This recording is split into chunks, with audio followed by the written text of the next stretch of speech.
Hey, everybody. Welcome to Go For It podcast number 6. Today I've got Derek Mercer with me.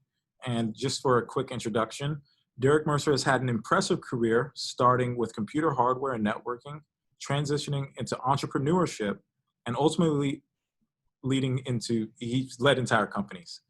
He eventually started his company RecruitMax in 1996, specializing in digitizing resumes for easy retrieval. This was cutting edge at that time. He grew his company over 12 years, ultimately sold it in 2008 at the beginning of the recession, or was it during the recession? It was kind of just beginning. We were starting to touch on it, yeah. For $150 million. We're going to ask about what that check looked like. He's gone on to lead technology startups, turning them into viable, growing businesses. Derek has had a massive amount of experience in leading organizations across many different business verticals. Simply amazing. I'm really excited to have him on. So Derek, let's start with your childhood. Like, that's quite a resume of experience. Let's start with your childhood. Like, what in your childhood led you into the man that you've become today? Oh, well, maybe it's, good parenting probably, parents that loved us no matter what, whether we were poor, whether we were rich, whether we had things or didn't have things, they always loved us, encouraged us, and praised us for what we did. Right. And spend time with us. And so I don't know. I mean, that was probably what started things and believing in myself. I had a good self-confidence that if I tried something, I could do it. Right. And if it took more and more and more.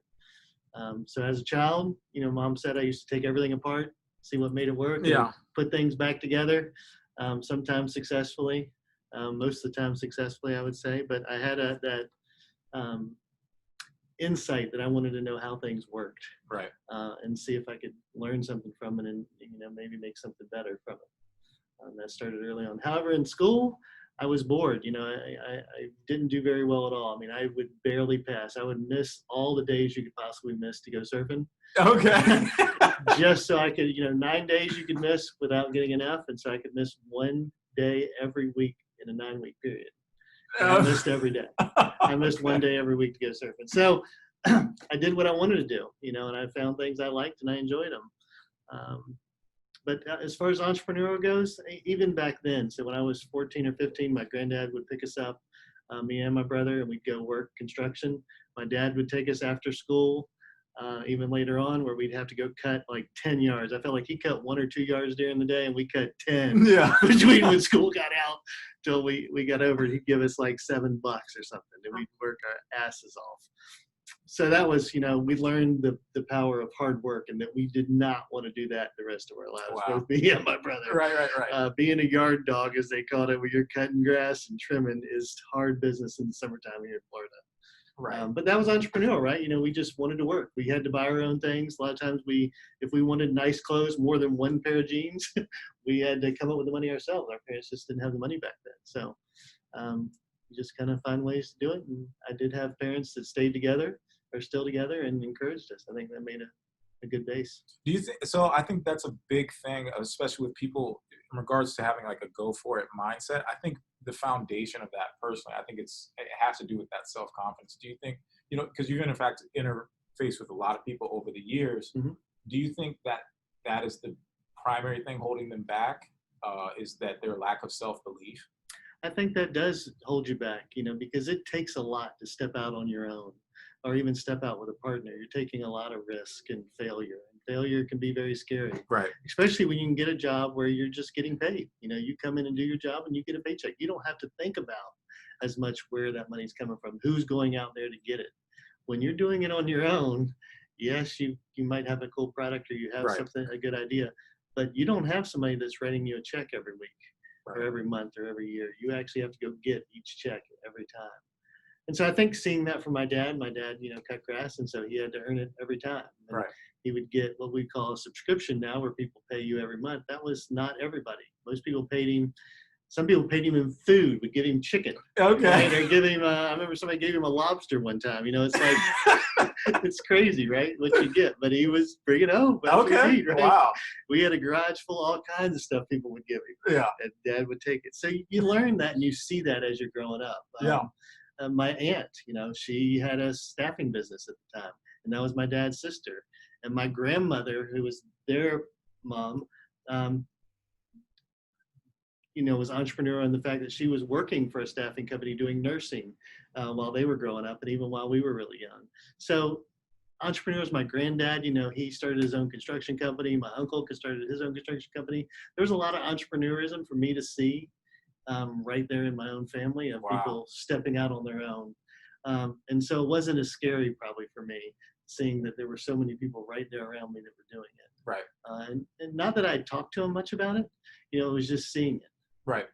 So walk us through like your career, because I would love to hear how you started off more as a technologist, especially at that time in the early 90s. Like walk us through your career into eventually transitioning into an entrepreneur.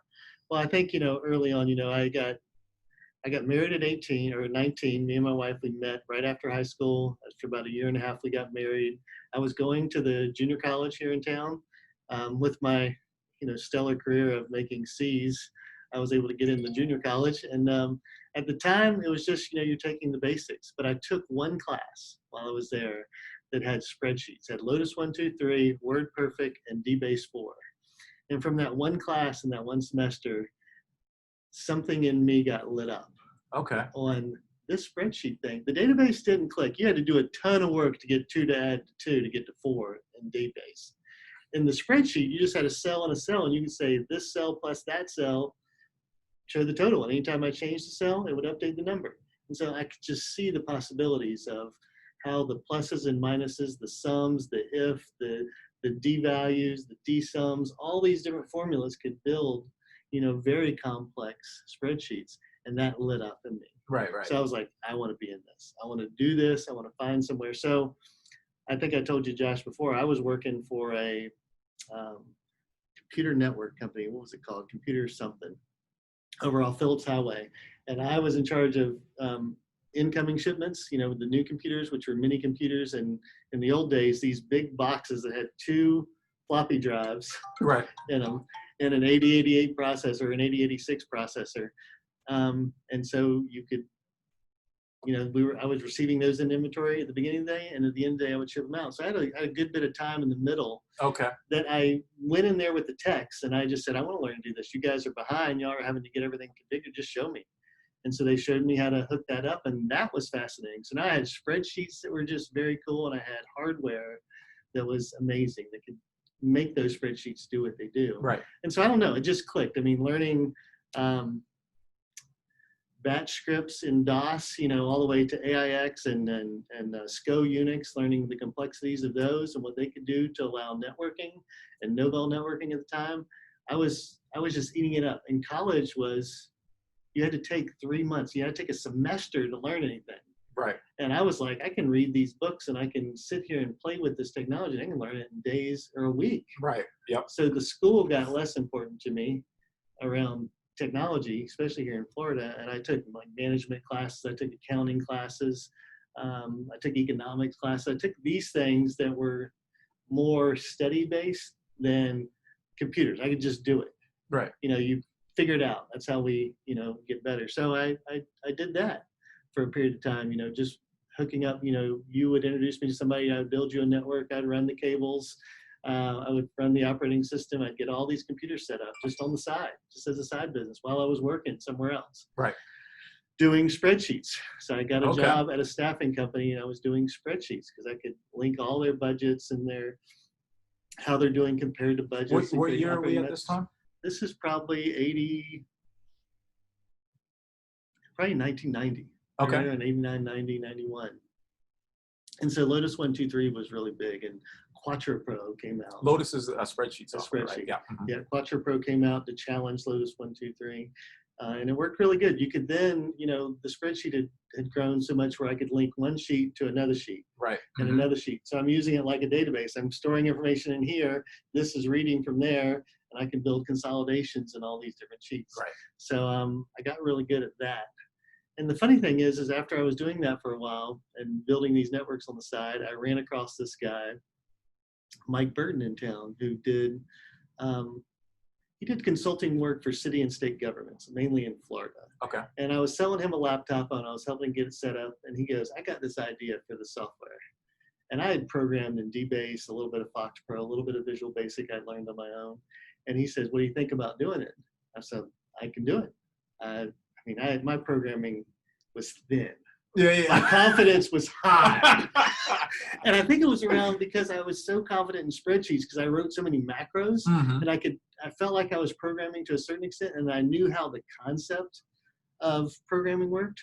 So when he asked me to do that, and I find this interesting in the way life takes you on, is that object-oriented programming was very new. C had moved to C++, and so the idea of building objects and reusing objects was big. You know, you didn't have to rewrite a lot of stuff.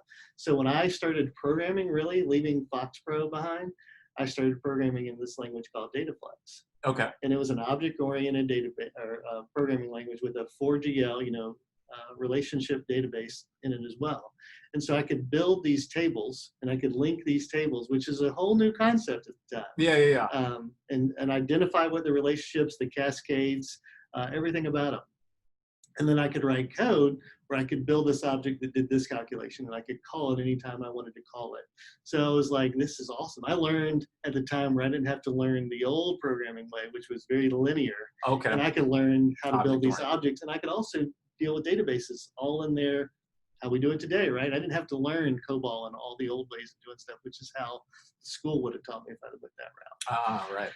So it came very natural, doing that. At the same time on the side, I was coding in Visual Basic. I liked Visual Basic. That concept was just coming out, and that was an event-driven language. So a click caused an event to happen, made right. it execute a function, and you could build things as well. So I was in a really neat time of learning how this stuff worked.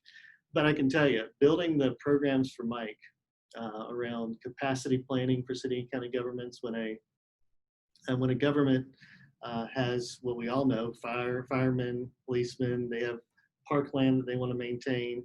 They have all these different things that they are running for us, and they want to maintain a certain level of service for you. You've got a house there, you're used to having this type of delivery from the firemen, this type of time for a policeman to get to your house. Right. And that only fails when a big developer comes in and says, I'm going to put up 800 units of apartments. Okay.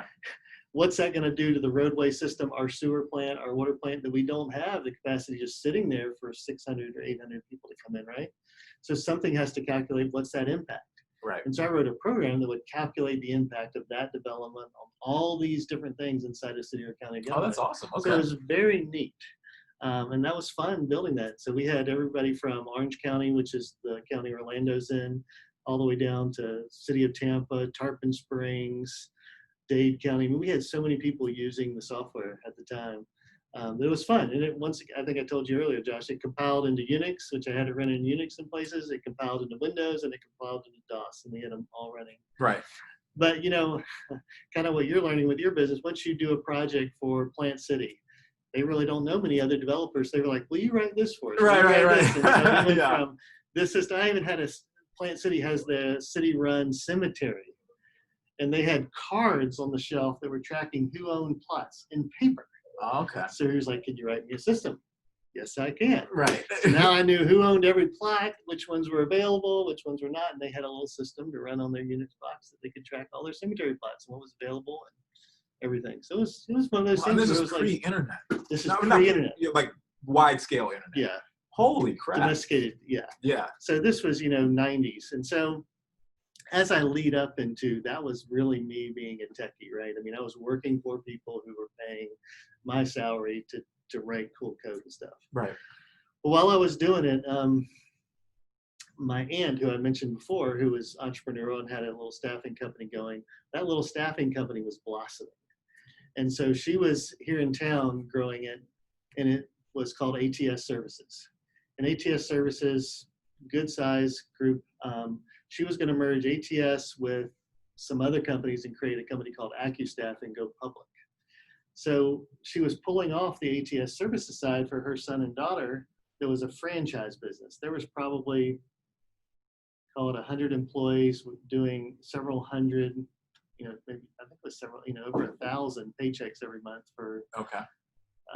New Orleans, they had an office. The Carolinas, they had franchise. They had a franchise in New York. They had franchises in Atlanta and some down in South Florida too. So they had several locations. So what they needed to do is pulling out of this is I could use my hardware experience on Here's how we're going to set up the telecommunication equipment. This is all pre-internet. Yeah. Between all these locations, how we're going to set up a Unix box to process payroll for all these locations, and what system we're going to use to do it. And they did that. And so they asked me to leave where I was programming and come do that for them. Right. And I did that for about 1.5 years. But that's where it spawned RecruitMax. So there I am in the staffing business, setting up all this software and hardware for all these branches to get their payroll out. At the same time, they focus mainly on light industrial and secretarial type work, right. administrative type work. So the type of people they were focused on wasn't really a resume. It was really, what skills do you have and how can I get you into a job quickly? Okay. Right? Because people were calling me today saying, so-and-so doesn't show up, I need somebody. Mm-hmm. It was more like that. Or, hey, I need somebody, I can't find somebody with these particular skills. You go find them and I'll hire them. You know, I'll work them temporary for you. So I learned that business, the importance of somebody's in this office, they have somebody who's now not showing up, or they have a need for a new person. You need to get them in there quick. Right. Because how many staffing companies can I call, and who's going to get me the person in that seat's going to get the job? Right. And that's how staffing companies make money. And so I went to a staffing show for software in Washington, D.C. This was around 95. And they had all the Unix-based software, a few Windows-based systems back then that would store candidate records, if you will, you know, your profile with your skills. And if you could scan a resume in there, I think I saw one company that did that. Okay. But one company, you know, was focused on the executive recruiter. They could scan one resume at a time or a group of resumes. And it was so expensive. It was hundreds of thousands of dollars and only big companies could implement it. It's called RecruitMax at the time. RecruitMax, it goes down in history as they were the first ones to really get into that scanning resume, okay. and OCRing, and putting a database together. But it was so expensive to put in, and you had to buy, I think back then it was that hardware that Steve Jobs came out with, can't think of the name of Next. It had to run on some specialized equipment too. It wasn't on just your PCs. Mm-hmm. So when I was there, I was like, huh. And so I came back and I did my Visual Basic skills and Microsoft Access. I wrote a system that would scan the resumes. It would pull them through a sheet feed scanner. It would OCR them using a Xerox technology that I could pass with an API. I could say, hey, here's an image, OCR this. Mm-hmm. And then I could get that text back and I could extract the information. Right. Now, one thing people don't know much about is in image files, a TIFF file, TIFF, can store text in it. Okay. There's an area inside of a TIFF. So I could jam the OCR text in the TIFF. Okay, yeah. Which is wild, thinking of an image carrying around the text. It's kind of like a PDF is these days. Yeah. Right? And so for a little while, I was playing with that concept versus storing all that resume text in a blob field in a database, right? Back then, that was heavy lifting. Right. So once again, just kind of sharing with you some of the tech side I dealt with at the time. But I wrote it. I showed it to some people. They were like, this is sweet. I mean, we can run this. And you're talking about selling it to me for $1,000 and then support. I mean, gosh, per user, I would buy this all day long, right? So I decided to go to my aunt and say, I want to borrow some money. Right. And this is 96. I said, I've got 3 customers.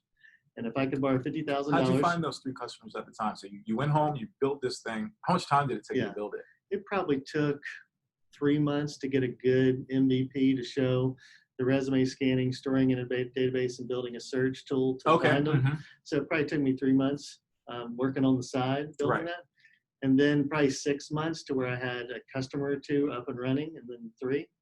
So it was 6 to 8 months maybe to get 3 customers. But they were good customers. One thing I would tell anybody is don't just get any Tom, Dick, and Harry using your software. I don't think. I think getting a brand. Here in town, Steinmart was a brand. Mm-hmm. People knew who Steinmart is. You could see it on the skyline as you were going over the Main Street Bridge. So people knew Steinmart. People knew Sudden, the van line. So these were 2 brands here in town. GATX Logistics was around back then.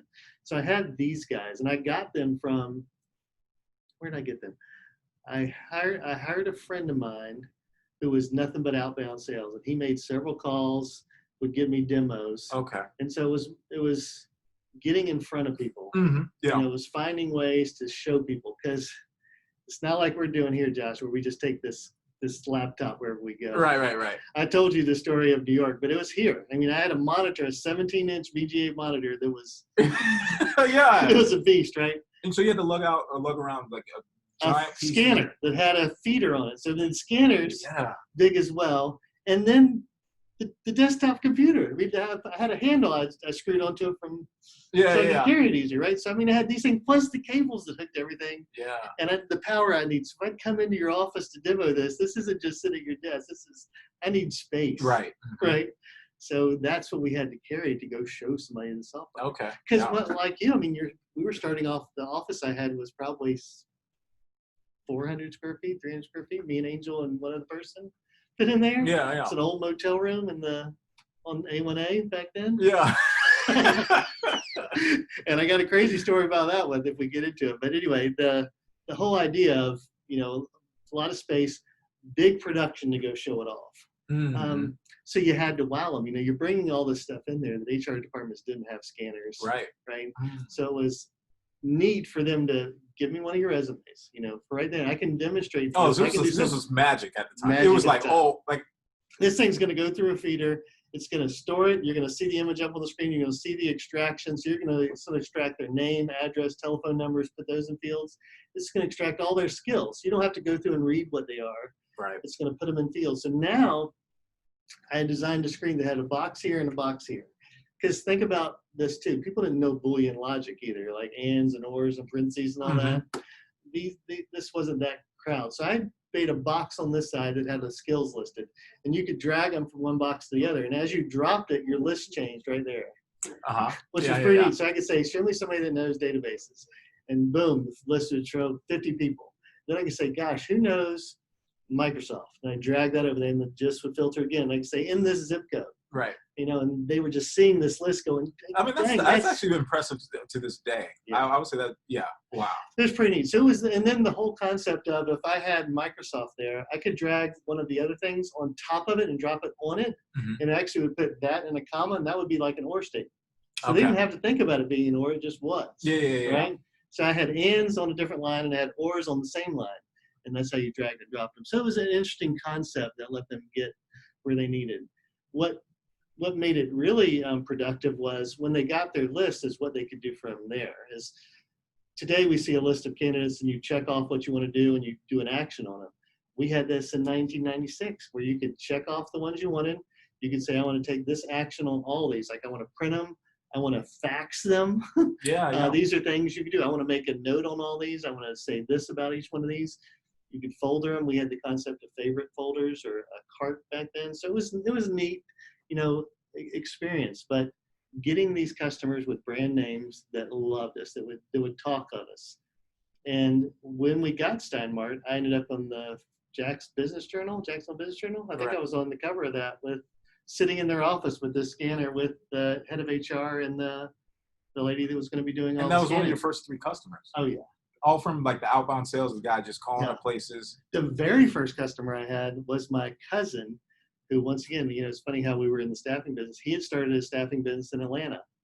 And he said, I'll run it. I'll make this be what I use for my whole business. He used it. He was a customer the whole time I had the company. Yeah. But he was my very first customer. He paid too. He wasn't one of the ones that just said, I'll use it for free. He paid. He was a great reference. Anytime I needed somebody, Jason would tell him. He could demo it. He could talk it. He was running his business on it. But also, he would let me stay there because Atlanta was a big opportunity. I would stay at his house. Yeah. And it was fun, getting that going. But, getting going, the excitement that I talk about and even think back on was fun. Every win felt really good. Yeah. Very exciting on getting somebody to love what you built, your baby. It's like showing off your baby. Yeah. You like it? And some people are going, I don't know. But when people like it, oh man, it's the best. Yeah. But I got to tell you, there's a lot in between there where you're going, I don't have any money this week, have it is. Yeah. That was $5,000. This one was $10,000. And I got me and Angel, and I got to pay him first because I've told him he's paid. Yeah. So it's tough. You do have $50,000 of padding, if you will, that I borrowed from my aunt. But the reality is that's not just something to burn through like other companies that were starting to come out in 98 and 99 with .com where they had $10 million, $20 million. I had 50 grand, and that was a lot, but it wasn't millions of dollars. Right. And so it was, how do I make things stretch? How do I get this customer to pay me? I'm out here today. Friday's payroll is Thursday. Tomorrow. Dude, I need some business today. I need to somehow get a check. Oh. And so that's rough, right? Yeah, And sometimes we yeah. wouldn't get it. I'd tell him, he's a man, I don't have it. Oh. Or I would borrow money. I would borrow money like Yeah. equity, credit card, whatever I could do as far as I could. And Angel didn't have to wait too many times, but he did have to wait a few times. Yeah. More than he probably liked. And as you add more employees, I mean, it's a matter of you get 10 employees. Yeah. So what makes you hire somebody? Like, so it was you and Angel. I think you said it's 3 guys: the outbound sales guy, Angel, and you at that time. Yeah. So when I first started, I had 50 grand. For 3 months, I had the sales guy. Okay. But after that, I couldn't afford it. Okay. So it's, even though he's going out and getting business, I can't afford to have that chunk being taken out for commission plus a base salary of some sort. So it's just like, okay, I'm going to have to be the sales guy. Right. I thought I could really, with this 50,000, get somebody that could generate it, but there's something about, Bob was excellent, but he wasn't me, and he didn't. I don't know what it is. I could do the sales thing. I could do the marketing. I could get in front of people and be comfortable and showing them the value of what I could bring. And Angel was great at coding. I mean, when I say hire somebody, your first hire needs to be somebody better than you at a particular skill. They don't have to be better than you at everything. I mean, of course, but you want somebody that's really good. Angel was really good, and he loved what he was doing too. Right. And that made a difference. And that's what I would encourage people to do. Your very first hire doesn't need to hurt you. It needs to help you. Because you're going to have a lot of things that are going to hurt you as far as taking your time and your energy. Right. And having somebody that you're having to spend a lot of time and energy versus just say, I need this. And without telling them, they're spending nights, weekends, just trying to figure it out because they want to do it just like you. That's worth something. Wow. And it's worth a lot. And I think that's how the companies in Silicon Valley see too. When you look at whether it's Facebook or Google, it's not that you have to have a partner. When I look at like me and you doing something, even at Zencase, it's like I had somebody at Zencase that I could count on to deliver things and that I could look at and would do. And you need somebody in your business that way, whether it's an employee or whether it's a partner, right, that just lives and breathes what you're doing at the time. Yeah. Because I don't know what it is about being alone in it is, I don't know how you can get through it all. Yeah. Because you have to scale. Right. And that scale is hard. So first person you hire, get somebody really smart. Yeah. Second person, I'm trying to think, the second person I got after Angel, it's probably more administrative stuff, more things that could take the things I couldn't do off of me. And then it was somebody that would, the fourth person was somebody that could do that for Angel, more on the development side. Okay. So it could offload if he was spending too much time on the database side or on one particular thing. It was, let's find somebody that's really good in that area. Right. So you're always looking how to play off of each other. And that was your mentality when we were at Zencase too. Yeah. Your mentality was whenever you hire somebody, they need to be bringing in something that we don't currently have. Yeah. Yeah. They really do. And especially in a young company, trying to get juniors is really hard because when you're trying to change the world in an application, like we were going to now go to the web with our application. We built in Visual Basic. It was using Microsoft Access, so it can only scale to so much. Okay, right. And so when we were doing that, we were starting to see Cold Fusion came out. We looked at Visual Basic, ASPX code for the web, which was all Microsoft, but we didn't really like it. But Cold Fusion looked really good. And so in 98, 99, we started playing around with Cold Fusion and rebuilt the app on the web that early on. Awesome. And that gave us huge amounts of scale. But who knew it at the time? Who knew that programming language? Nobody. Okay. So, why did you choose it at the time? Well, like I said, we looked at what was available. So we had the Microsoft, what you call their stack at the time, which was the ASPX code, or which was writing in a Visual Basic style back then. It felt bulky and very heavy. Microsoft did. This Cold Fusion that the Allaire brothers came out with seemed very fast, and you could do things quickly. So, for example, if I wanted to connect to a database, I would set up my server, and I would use an ODBC driver, and I would connect my SQL database to the server of Cold Fusion, and I would give it a name. It's very similar to how we even do it today, right? And so then they had this HTML code called I could use a CF output and I could use a CF query. So I could do a CF query in the code just like HTML, right? I'm in my head of my HTML. We're getting into the weeds. Yeah. You know, most people are going to know what we're talking about. Yeah. But the idea is that it was easy. You use HTML. The CF markup language, Cold Fusion markup language, is very similar to HTML. So it was easy to learn. And it was a very simple concept. Query, output, query, output. Right. And then as we all know, there's all the CF ifs, the CF loops, other things you can do in there. Right. But that concept, simple to learn. Right. So if you had a very creative mind and an analytical mind to a certain extent, we could train people on how to use that. I see. Right. And of course, as people may know, it became very popular. Adobe ended up buying Cold Fusion eventually. But it had a long history of scalability. You know, we were running some of the biggest companies in the world off of it as we built it and grew it. Wow. But it started off with resume scanning, starting off with a niche, building something specific that solved the problem that people could really see that it solves. Hard, not soft. Right. You know, something they're doing today is hard. You change it and now it's not as hard. Right. It takes a lot less time, and it's a good price for the money. That's how I would say it got started. Right. Yeah. So yeah, I mean, y'all ended up selling to just massive companies, right? Like Disney. Yeah, and once again, you know, getting it on the web, getting the brands to use it that were here in town, getting Modus, the staffing company, to use it. My aunt, at one time, you know, when she was running that place, they didn't use it. We weren't ready for them at the time while she was there, but even after she was more of the chairman and other people within there, we got the head of IT to finally give it us a trial. Try it. They ended up buying it. They loved it. They ran their own internal system on it for a long time. And that was Modus. That was a $1 billion company. Then we got Goldman Sachs. Goldman Sachs saw us at a trade show. That was a big brand. So that got us into household finance. That got us into HSBC. What's HSBC? So HSBC is Hong Kong, Shanghai Bank of China. Oh, okay. So very big bank, worldwide. That was our first real worldwide client, even though Goldman was worldwide as well. But household finance got acquired by HSBC. And so HSBC liked how household finance was using our software for technology, and said they adopted it. And then they adopted us in Europe, and then they adopted us in Asia. Went into the tower in Hong Kong, and had dinner in the executive floor with those guys looking over the Hong Kong Bay, which was incredible. Yeah, with the chairman of HSBC having dinner above us. And it was one of those things where you're like, I can't even believe I'm in the HSBC tower in Hong Kong. It's nighttime. I'm overlooking the whole bay of Hong Kong and the city. And the chairman flies in the helicopter right above us, because we're at the top of that tower, and thinking, this is just surreal. We're getting served like a 7-course meal.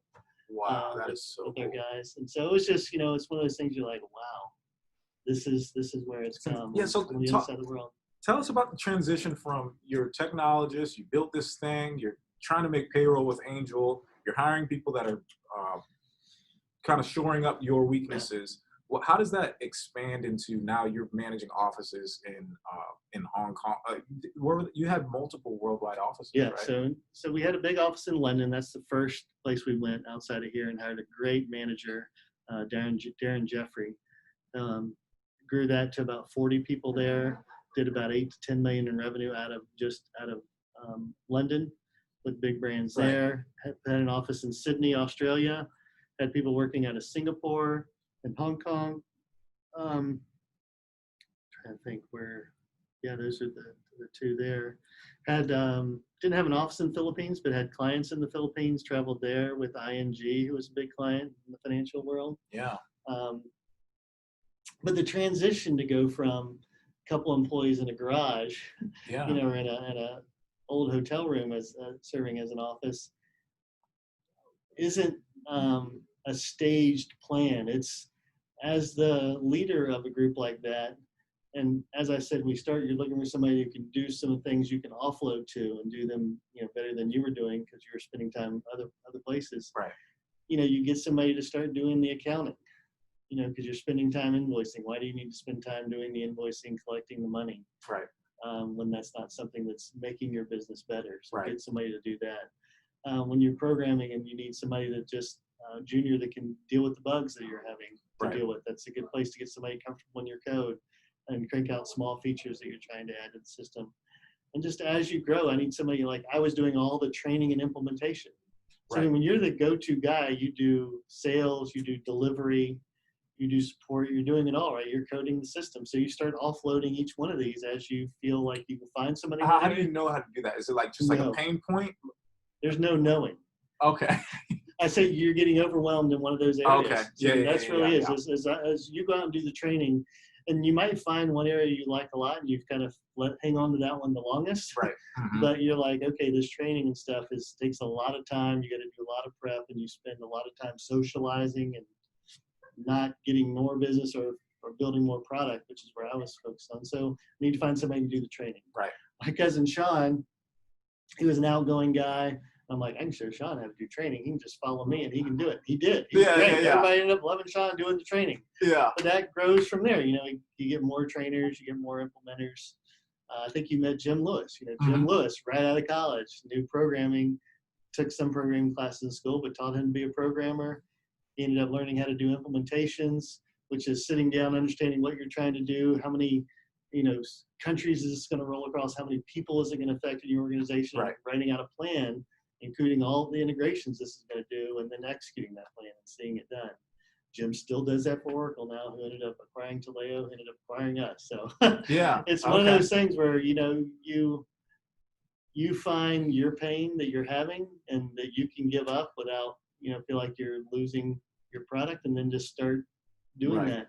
And along the way, you'll find somebody that does that extraordinarily well. You're like, I can't believe how good they are at this. Wow. And that happened in sales for me. There was a guy, Tim Beaumont, he was the VP of sales for RecruitMax, who I mentioned was the company that did that, right? Big expensive product. I went recruiting after him and got him hired. So he brought 4-5 people with him from where he came. And so now I have a really good VP that's costing me probably 3 times, maybe 4 times what I had ever made in my life as a base salary. Yeah. Much less. So that was a reach, right? But what could he bring in? I mean, he has a portfolio of customers. And then he also has 5 other salespeople he knows he can bring over as well. Once again, it's going to cost me, but when I get them over, how much business am I going to have? Because they're going to just start bringing in clients. Right. And that's a heavy weight to go from, man, I've never paid myself this much less anybody else. Right. That's big. And I think that's a hard leap for people, but I can tell you, the most successful companies, when I look at success factors who sold for $2.7 billion to SAP starting the same time, I should have done that sooner. That's one thing. I should have taken that risk sooner of bringing somebody that had a database, if you will, of clients and contacts. I see. That could go get me into the market sooner. Right. And that's when I look back. There's things I could have done sooner that I just waited a little longer on. Right. Than I really could have or should have, maybe. Right. Well, how did the exit look? Right. You've got this company. You've got 400 people. You've got worldwide offices. This is some serious business happening. Did the offer come to you? So we were at about $30 million, and the whole idea was if we could get to 50 million, looking at the run rate, revenue, kind of double, revenue. Okay. So you're doing 30 million in revenue. Losing because I'd raised, when I got to 4 million, I raised $10 million. People gave me $10 million for a third of the business. Mm-hmm. It's like, okay, here's 10 million. I wanted to grow into London and get a bigger, global presence and build more product. I needed more people to build more product. So we got that money, grew from 4 million to 8 million, and then grew from 8 million to 20 million in those years with that money. Right. And it was a matter of, okay, I can get some more money and give up another chunk. I think I gave up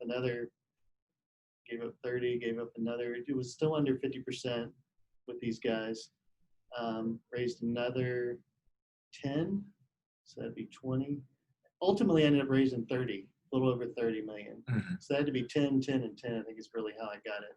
It might have been a little bit different. But anyway, the idea was to take that money, hire people, open up offices, expand the sales team, but also the delivery mechanism. Mm. How we were implementing the software, how we were programming new product and delivering features and functionalities to the existing product. So 30 million in revenue. What's our not really what's your exit, but where do we go from here? How do we continue to get capital without diluting everybody? And how do our current investors get some money back? Right. Eventually that's what, VCs want. They have basically a 3 to 5 year window that they want to see some kind of return. Right. So after 3 years, you really start to look for what's our exit, if you will. But an exit can be growth, which is an IPO. Right. So we hired Deloitte Touche to be our auditor, which is to go through and make sure all your revenue is recorded right and your expenses are recorded right. That takes about a year for them to come through financials for the last several years. You got to have them all in line. And then secondly, is who's going to be the bank that's going to be taking you into the public market. Okay. So you look at the Goldman Sachs, the Deutsche Banks, these ones. And there's companies that specialize in tech. And so Deutsche Bank, Credit Suisse, they specialize in tech. And so Credit Suisse was who took Taleo public. Deutsche Bank is who we ended up selecting as our primary bank. And they thought they could get us out in the market in about 6 months. In about 2007, they thought they could get us out in the market and we could raise $75 million, which is a lot. By being on the stock market. By being on the stock market. Yeah. We could sell enough shares to get $75 million for us to use on top of some secondary shares where after a few months, the investors could get some of their money back. Mm-hmm. Right. Start getting some money for their capital. So that's when I started, this is one of the things, I didn't know anything about this, but you start learning about it as you get into it. That's a big aspect I want to talk to you about. Yeah. Too. So just to kind of, cap that off is you interview the banks, you talk to the banks, and it was like, okay, gosh, go in the markets, I can get this money, I can buy some smaller companies, expand our offering, get some cool tech, get some more customers under us. And I can also continue to add more salespeople and more marketing and grow. Right. So that was one path. What they tell you is the other public companies, when you're getting ready to go public, get word, and they a lot of times like to buy you before you get public. So if I'm going to go raise 75 million, they might say, "I'll give you 150 million dollars, and you can go away." Yeah. Right. You can we'll absorb you, and Derek Mercer, you're the owner. You can go on. So that's kind of you're kind of tracking two different ways. I can go public or I can sell. Right. And you don't know which way you end up. Right. But you ended up selling the company. You didn't go public. Right. I ended up selling. We had everything ready. We had all the documents, all the paperwork, everything ready to go public. And we were negotiating with not just Taleo, but with other companies on an acquisition being acquired. Wow. Okay. I want to ask you about that, but before we go there, I want to ask you about your technologist, hardware, software background. You're learning about sales. You're learning about training people. You're learning about implementations. Yeah. Like, what does that look like? Because you're stepping into things that are not your wheelhouse all the time as you're building this business. Hiring people, firing people, managing people. 400, you go from 3 to 400. Like, what does that look like? Developing all these new skills that are required to grow. Well, you let go of some skills and you gain new skills. So the managing, you start studying what makes a good leader, what makes a good manager. How do I give, if I'm managing you, how do I give it off to you and not micromanage you and tell you everything to do? Right. I need to know that you've got this and you need to convey in me, you got this, and you're going to go out there and do it better than I would have done it. Right. That's step one. And you would do it in better ways that I couldn't even comprehend. That's when you're doing that hiring. But there's a lot of, you got to be somebody that can let it go. Right. And so early on, I learned that. My aunt, one of the things when I was working for them at the staffing company was, you got to hire people smarter than you. The key to success is getting people in here and hiring people smarter than you. And you herd them to success. You just guide and get everybody rallied. So I was very peppy with everybody, really exciting and passionate. They could tell I really loved what I was doing. And that kind of came across with everybody else and set us apart. But it's separating, the programming. I love to do the coding. I love the design. I love the stuff people talked about up until we even were filing to go public. I was in the code. That was hard for me to drop. I should have dropped it way sooner. Okay. Yeah. Right. You look back and I think about the other CEOs, they dropped that sooner. And so those are the things looking back on. If I had let go of some things sooner, we probably could have grown faster. And if I would have given off to other people, I should have done those things. So it's easy. It's not easy, but looking back, you can see some things that you could have changed. to grow faster, to grow bigger, and delegation is the biggest delegation. But that becomes in hiring smart. Right. And so one big thing on hiring smart is hire people that have the ability to do the job, but also make sure they have the passion for the job. Right. That they really love what they're going to be doing, not just doing it because that's what they do. Right. You want to really see them excel at that, and that'll be easier to hand stuff off to them. And I like to say that, Angel was my first employee, but he was there until we sold, and he was there after we sold. He was there longer than me. Wow. That says a lot about somebody that I could trust and could get things done. I could Right. count on Angel. I knew he would have my back on anything that I would go out there and promise. Right.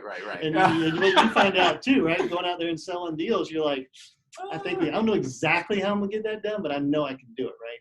And so if you had somebody that you came back with and knew had that same attitude with you, Right. not go back, Derek, why did you do that? Well, how are we ever gonna do that? How far would you get with that attitude, right? It would just be wearing on you. But if you came back as, sweet, we got to figure this out. How are we going to interact with that? How are we going to do this? That's the kind of people you want around you. You got Debbie Downer over there going, what did you do again? And you'll get people on the team that are going to be that as you scale, that are going to be more of, God, it's going to be hard. I don't know if we can do this. Yeah. You just can't have all people like that, because some of those people, that's how they process and they get really chiseled down on it. But the majority, especially when you're small, 5, 10, 15, 20 people, you need can-dos. Right. We are the team to figure it out. Right. I don't need anybody sitting in here telling me we can't do this. Right. Because, it's like that thing in NASA where they had to figure out how they're getting back. You got duct tape and you got a toothpick. You got to get all the way back up. Yeah. And you got to figure it out. So that's awesome. So as you asked about how do you deal with all these different positions? How do you get everything right? How do you let go and scale to 400 employees around the world? One other person I talk about, Angel, Darren Jeffrey in London. He had the attitude. He could get things done. He would go out there and talk to customers. He would tell them what they can do. In sales, he would talk to prospects. He would pre promises, but he would deliver. He would be there getting things done. Mm-hmm. And that's what you need. I mean, it's in London. That's 8 hours difference over there. Yeah. And that's 5-hour time difference, but 8 hours to get over there. You can't do everything. You've got to have somebody you trust. That's big. Right. Trust. Be a man of your word and hire people that are a person of their word. That's awesome. Okay. Well, you mentioned hiring smarter people than yourself. I think a lot of people struggle with that, especially even like you said, hiring juniors, which is a whole another conversation. But then you would discover this person's I've run that. Well, I'm not trying to big myself up. I've run into my career where I was intimidating as the low guy in the totem pole, and I ended up getting either backstabbed or how do you manage someone who's is smarter than you and or better than you and might quote unquote take your job? You stroke their ego. Okay. You do. You tell them how good they are, how bright they are. I mean, that's what those people want anyway. I mean, they're smart. You want them because they're smart. I mean, I think it's like nobody ever realizes they're the number one. If they do, they're not the number one. There's somebody else that's above them. It's like, who is ever the number one? Especially when, you're not in sports. It's sports and in entertainment, there might be easily definable and number one. Right. Who could we say is the best program? Number one, right? But you could easily say, gosh, this guy knows some stuff. I mean, he showed me some stuff in the interview that I didn't. Right. I really need to get some of that. That's, that doesn't need to be scared of us. Gosh, is that even right? I don't even know if that's right. It's like, explain, you need to ask. You don't want to feel stupid asking. I don't even know how that works. But be stoked by it. Be inspired by it and push that, because that's what the Steve Jobs hired to get what he wanted. He didn't know how to architect and do a lot of this stuff. He just knew he wanted it. Right. And he was going to push somebody to get it. And I'd say that's the same thing, is when you're trying to do something that you just can't go say, I just want to take a copy of this and change it to blue and put a stripe on it and now it's mine. You want to do something really smart, especially with this AI and machine learning stuff. Yeah. There's not something you can take off the shelf. You need somebody that thinks a certain way and comes at it and uses a language that maybe, Python or something you weren't even thinking of how to use. Right. And just has a neat way they think. Right. and say, that guy's smart. I can trust him. I can come back and we can make this thing happen. Sometimes it's giving them money. Sometimes it's taking them dinner all the time. I would buy people dinner all the time. I would throw cash. I would bring in cash to incentivize people. You got to find out what's their level. Right. Sometimes all it is, man, you're great. Yeah. It's just kind words. And then showing them off in front of everybody. Man, this guy's awesome. You see what he did? Some people need that. Right. So, that's where I say you study leadership and management. It's when you got to get good at that. There's a million books, and you skim through all of them, and there's gems in all of them. There's not one book you go to and go, if I read this one, I'm going to be a solid manager or a solid leader. There's nuggets in all kinds of different ones to make your own. Right. And I don't know if you've seen the quote or remember the quote I use quite a bit, which is, I am a generator. I'm a powerful force for action, for progress. I am an enthusiastic believer in people and their capacity to do the awesome.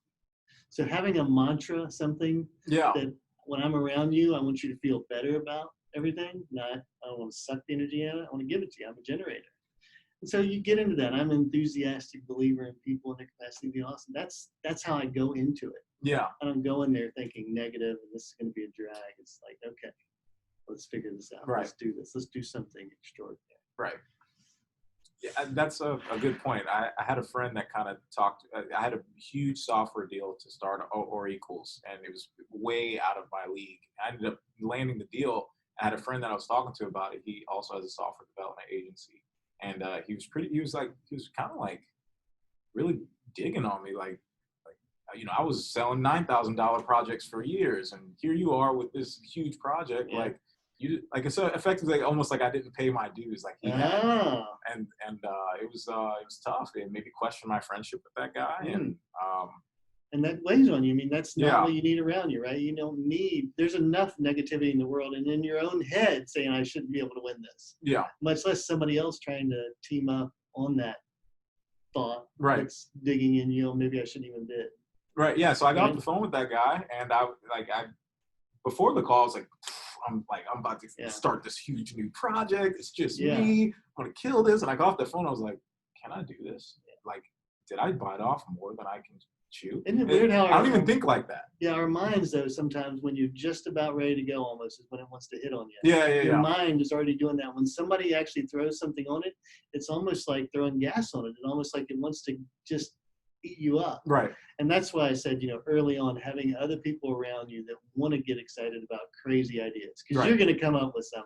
Just like the other one you told me, this guy wanted to do this and that and the other, and I didn't know, and I got to take a risk, and I don't know if I want to take a risk.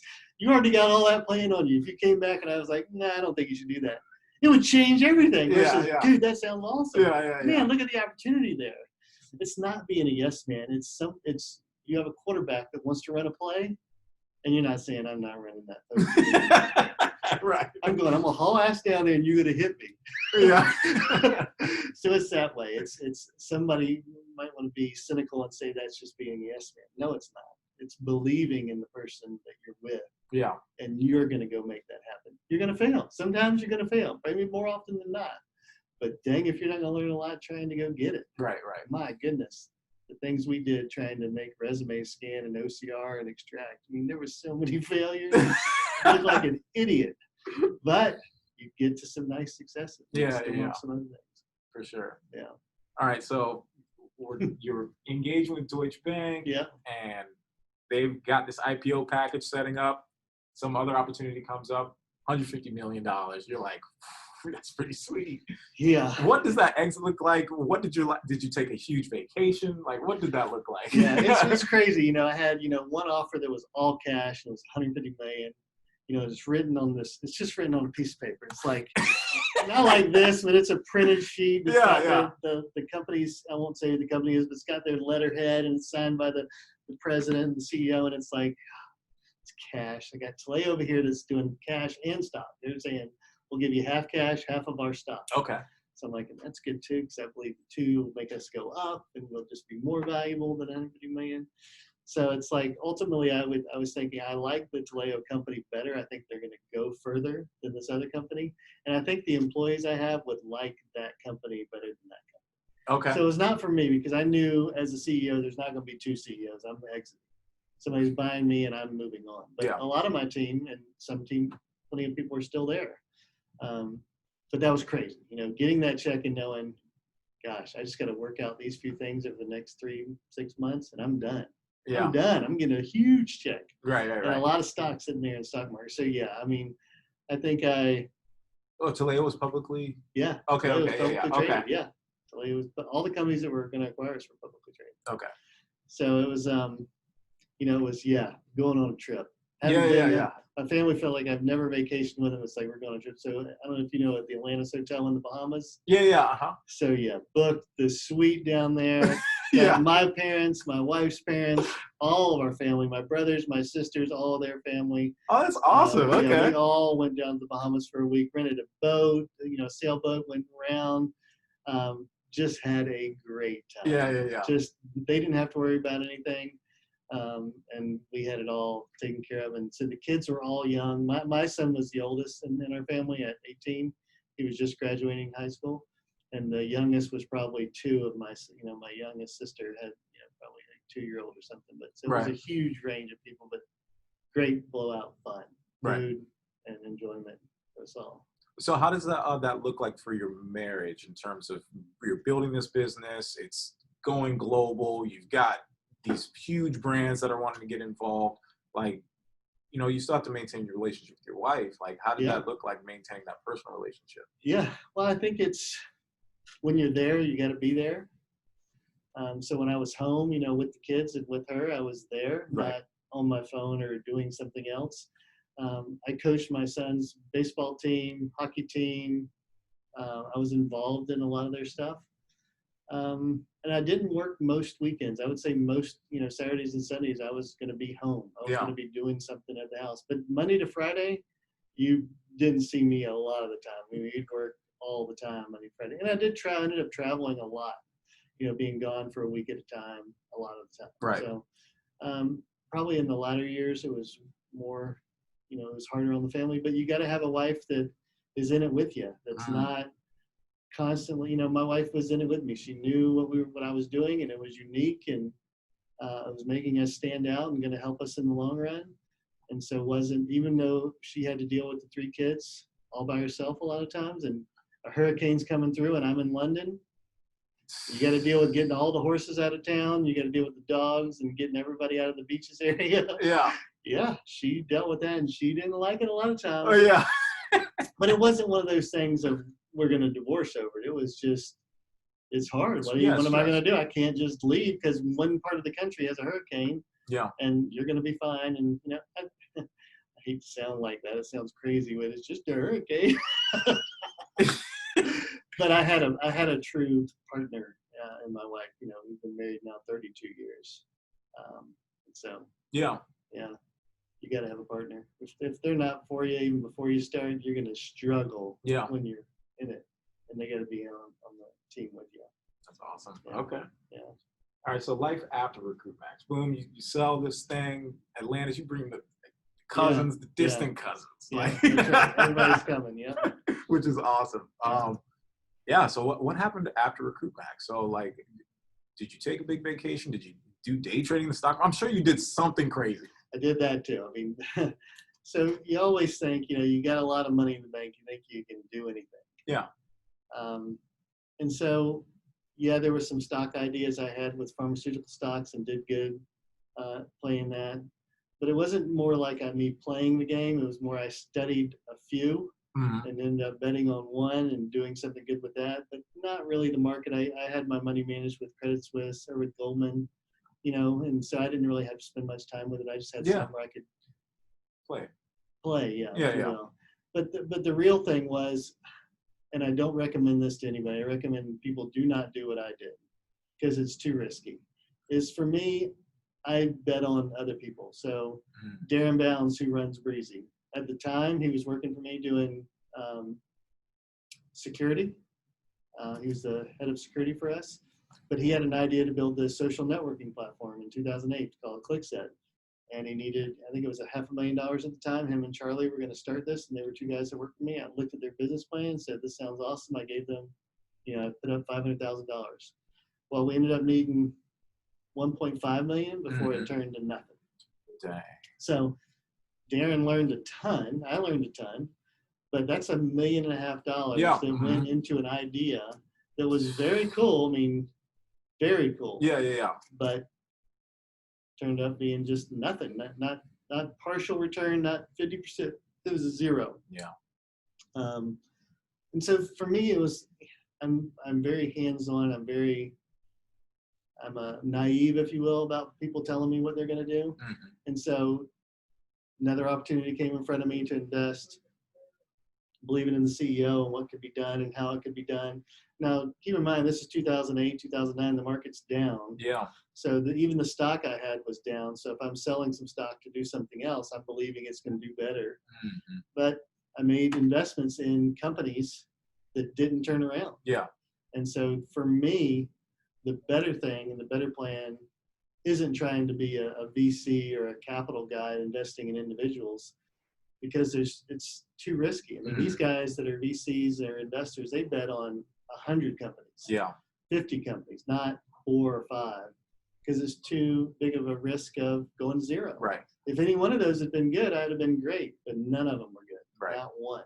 Yeah. So I spent time with these people and I invest in them, and it was just things that just didn't work out. So lost a ton in trying to do that.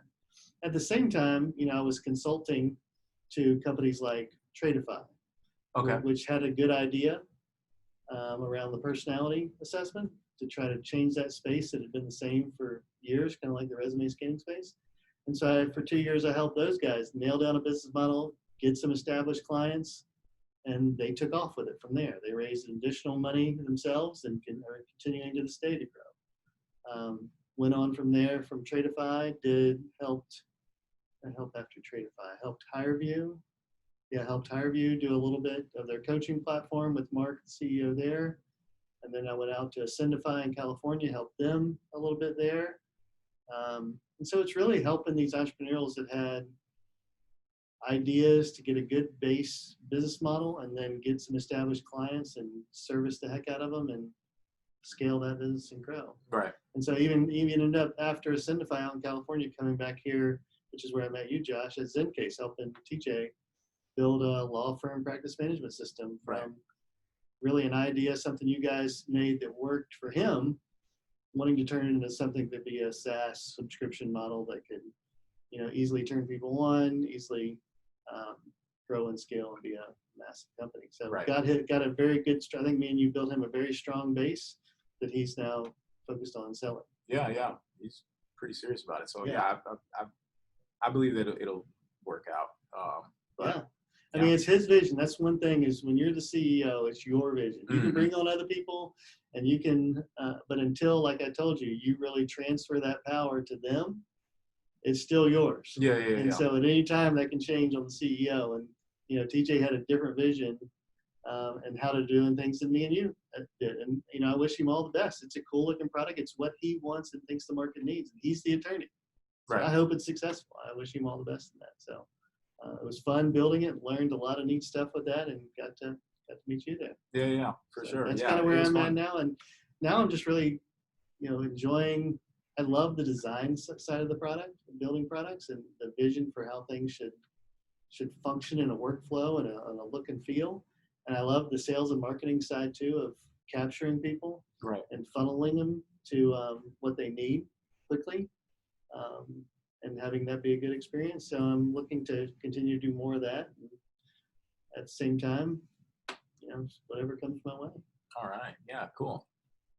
Shoot, I think that's a good place to leave off. Where can people find you, Derek? Because this is an amazing. I've known you for 2.5 years now. We've never actually had this discussion before. Yeah, it's not one of the things you sit down and just chat about your whole history. Yeah. It's kind of things you pick up here and there over time, right?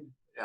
But you can find me. The best place to find me is on LinkedIn. You can just look up Derek, D-E-R-E-K, Mercer, and you'll see me on there with my beautiful mugshot. I think that's probably the best place to find me, and then connect with me on there. See what we can do. Awesome. Cool. Thank you, Derek. That was awesome. Good. Glad you enjoyed it. It was good talking to you. All right.